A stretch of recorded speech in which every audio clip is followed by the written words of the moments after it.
If you don't know how to say if in Danish, then I'll teach you. We have two different forms. You'll learn about them in this video. If you already know it, good for you.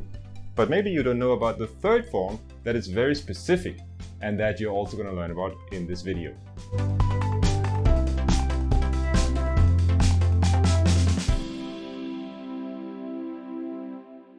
Welcome to Mixed Languages. I'm Mick.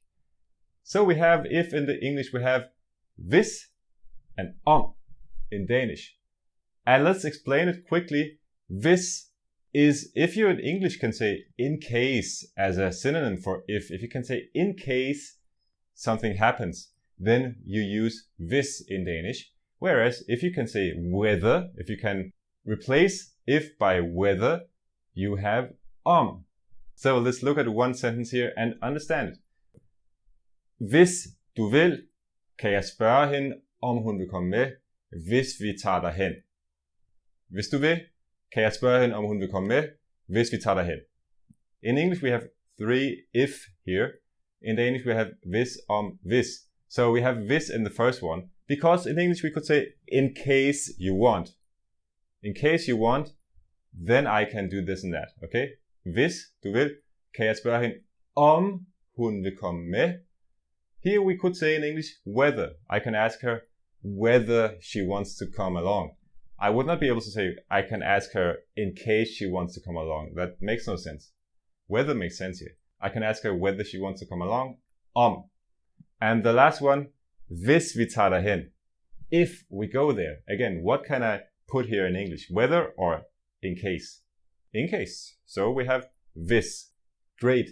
And the third form I talked about in the beginning is called hvorvidt. And hvorvidt is a synonym of So it can only be used when we in English would say whether in a very specific case, which is when we immediately before this have another For example, in the following sentence. Det drejer sig ikke om, hvorvidt han har taget imod bestikkelsespenge.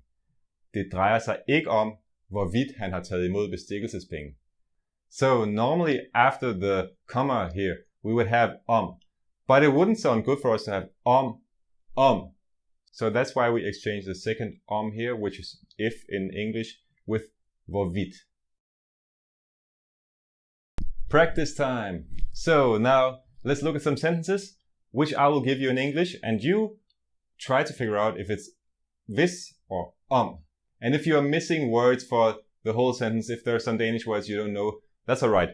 Focus only on the this and in the first place and see if you get it right. So first one, I want to know if you like this video. I want to know if you like this video. Is it this or is it Can we say in case or can we say whether? I want to know in case you... We could say that, but it makes less sense than saying whether here. I want to know whether you like this video. So we have Jeg vil gerne vide, om du kan lide den her video.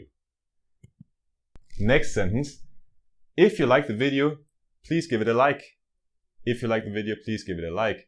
Is this again in case or whether?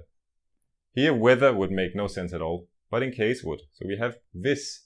Hvis du kan lide videoen, tryk på like-knappen. And the last one, please let me know if there is anything you have trouble with in Danish. Here again. Hvis or Hvis. Skriv en kommentar, hvis der er noget, du har problemer med på dansk. Hvis. Super. Tak for i dag. Vi ses.